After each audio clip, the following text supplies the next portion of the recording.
Imagine yourself entering an elevator with someone you don't know, sitting on a bus surrounded by strangers, or in line at the grocery store. In these moments, do you choose to engage with the people around you, or do you choose to remain silent? Your answer to this question likely depends on the culture you were raised in. As someone who spends a lot of time in social spaces, whether it be school, social gatherings, or workplaces, and as a communication major, I've become aware of how differently people approach casual conversation. But small talk is more than just casual conversation. It reflects cultural expectations of politeness, individuality, relationships, and it affects how we interact with each other greatly. To gain a better understanding of these concepts, first we'll look at why small talk exists in the first place and the role it plays in social interaction. Then we'll go deeper into cultural differences surrounding small talk and look at that through the lens of communication theories. Then we'll end with looking at how these differences can cause misinterpretations between cultures. So why does small talk exist? To start, it is proven to strengthen social bonding and improve overall well-being. According to psychologist Gwendolyn Seidman, research shows that even brief conversations with strangers can improve overall mood and social connection. Small talk builds what are called weak ties, which contribute to a sense of belonging.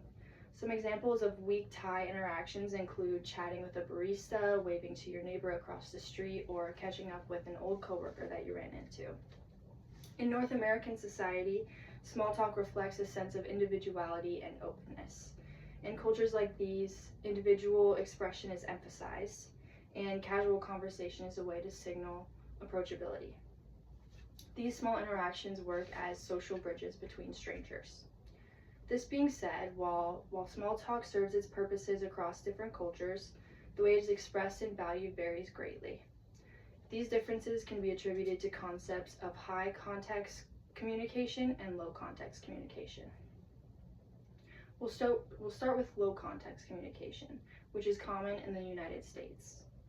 Edward Hall, a well-known anthropologist and cross-cultural researcher, describes low-concept communication as heavily relying on direct and explicit verbal communication.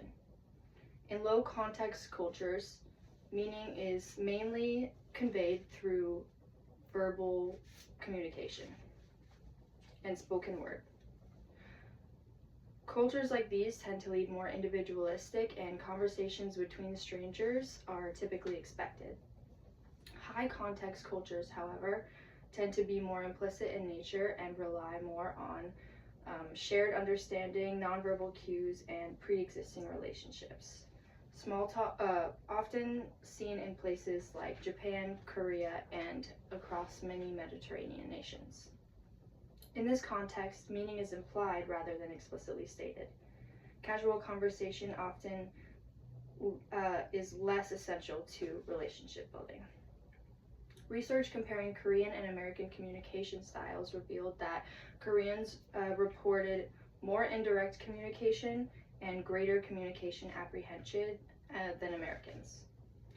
In comparison to the US, high context cultures are more likely to place greater emphasis on collective identity and group harmony, which some might find surprising due to a lack of interactions among strangers. Ultimately, communication styles differ across cultures. In low context cultures, verbal expression and casual conversations are most commonly used to build social connections, and in high context cultures, meaning is often conveyed through context and shared understanding rather than spontaneous conversations. These differences help explain why small talk varies across the globe. Something that planted a seed of interest in this topic for me was an interaction I had multiple semesters ago that led to a long-lasting friendship. I was on campus feeding the ducks when I sparked a conversation with the person next to me, offering them some food to feed to the ducks as well. She turned out to be a foreign exchange student from South Korea, just getting used to being in the United States.